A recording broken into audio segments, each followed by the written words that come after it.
Welcome back to Capitol Review. I'm Mark Hall. We head to the Middle East, where the U.S. launched new airstrikes on Iran, responding to a foiled Iranian attack on U.S. assets earlier in the week. Now, the renewed fighting is rattling markets, and President Trump says that the night strikes were payback.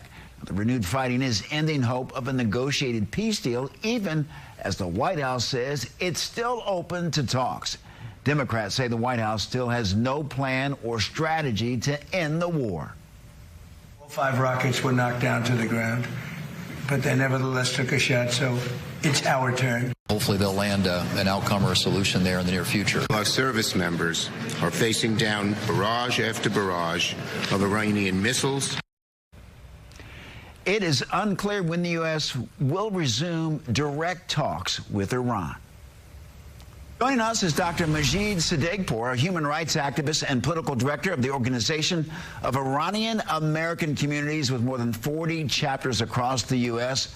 Dr. Sadeghpour, thank you so very much for joining us on Capitol Review. Thank you. Thank you for inviting me. Well, a question. Is the U.S. debate on Iran too focused on military action and diplomacy while overlooking the Iranian people and the pressure for change from within? I think the answer to that question is yes. And really, for the past nearly 50 years, the primary approach towards the regime in Iran has been either appeasement of the regime or really a military conflict where we are today. Most of it is because the regime has compelled these actions. The regime has not abided by its obligations under international law and certainly weapons of mass destruction. But the problem has worsened, and we have not received the benefits of our activities. I mean, the Western world hasn't. So the core of the issue is the effort is to change the regime's behavior, and that really is the wrong road. This regime will not change its behavior by appeasement or military conflict. It has to get changed from within, and that, to your point, that requires the Iranian people and their uprising and their organized resistance. So that's the answer to that. The global problem on Iran is the Iranian people. Yes. Dr. Sadeghpour, how much of Iran's current strategy is driven by external threats versus concerns about unrest among its own population?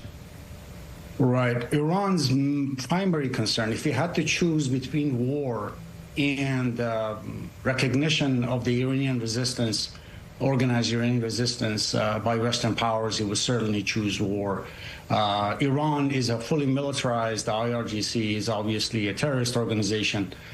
They welcomed war for 47 years. The primary war that is being waged in the region in Iran is between the regime and the people of Iran.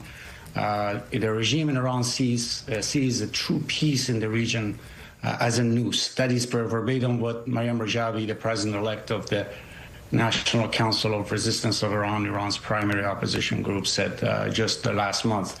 The regime sees a true peace because as a threat, because it has to face the population. It is the unrest it is trying to reignite and in this wartime environment for its survival, unfortunately. Dr. Sadeghpour, what policy options does the U.S. have at this point, and which are most likely to influence Iran's behavior? I think the status quo is not acceptable. The regime in Iran cannot accept peace. The United States does not want war. The current environment of the Strait of Hormuz and the pressures on the global economy is not sustainable. War will not totally unpeel this onion in the Ayatollah's regime. The only way to get at the core problem is to change the regime in Iran, and the Iranian people have an organized resistance that has been fighting this regime, led by the National Council of Resistance of Iran, have qualified leadership in Maryam Rajavi, and they're the ones who need our political support, Western political support, and that's precisely what we will be doing next month in September 22nd and 23rd, outside the UN, protesting the Iranian regime and calling for the international community to support the Iranian resistance in their effort to do what the Iranian people are dying for, which is to achieve regime change. That is the untapped power in the present environment, the policy void that needs to be filled. regime change is so complicated. That doesn't happen overnight. How do you get that done? I think in the present environment, the global community has not yet accepted the idea that regime change should occur in Iran. We still want the regime in Iran to change behavior.